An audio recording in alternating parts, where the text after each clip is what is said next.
Hello మన YouTuber friends, మీ అందరికి ఒక చిన్న మాట. మీరందరు నన్ను అడిగారు కదా, సిస్టర్ మీరు ఎందుకు హాస్పిటల్కి వచ్చారు, ఏమైంది, దేనికి, ఎందుకున్నారు, ఎందుకు అంత ఇబ్బంది పడుతున్నారు హాస్పిటల్లో అన్నారు కదా.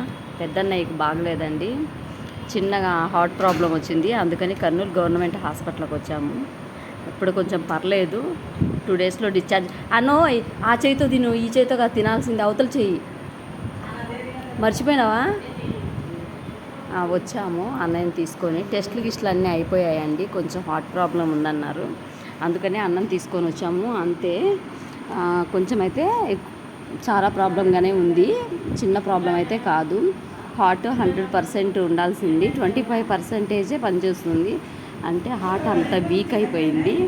ఎందుకంటే అతను మందు తాగడం వల్ల, బీడీలు సిగరెట్స్ ఎక్కువగా తాగడం వల్ల. అన్నయ్య డ్రైవర్ అండి, వాళ్ళు నైట్ నిద్ర మేలుకోవడం కోసం మందు అలా తాగడం అలవాటు చేసుకొని, సిగరెట్లు అలా నిద్ర మేలుకోవడానికి అలవాటు చేసుకున్నారు. అలా అలవాటు చేసుకోవడం, బయట ఫుడ్స్ బాగా తినడం, నాన్ వెజ్లో అలా తినడం వల్ల హెల్త్ ఖరాబ్ అయ్యింది. ఇదివరకు ప్రైవేట్లో చూపించాము, ఇంకా ప్రతిసారి మనకి ప్రైవేట్లో చూపించడానికి మనం మిడిల్ క్లాస్ ఫ్యామిలీస్ అండి.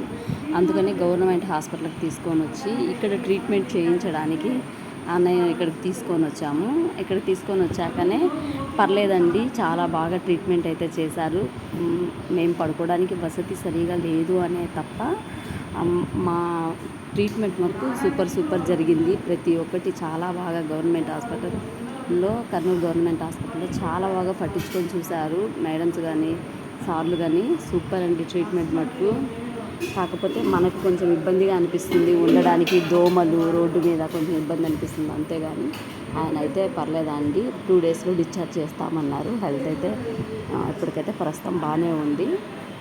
చూడాలా ఇంకా నెక్స్ట్ ఎలా ఉంటుంది అనేది. మెడిసిన్స్ మంత్లీ ఇస్తామన్నారు. ఆ మంత్లీ మెడిసిన్స్ వాడి తను తీసుకెళ్ళి నెల చూపించుకొని బుక్ ఇస్తారు. బుక్ ద్వారా మనం చూసుకొని తీసుకొని వస్తూ ఉండాలి.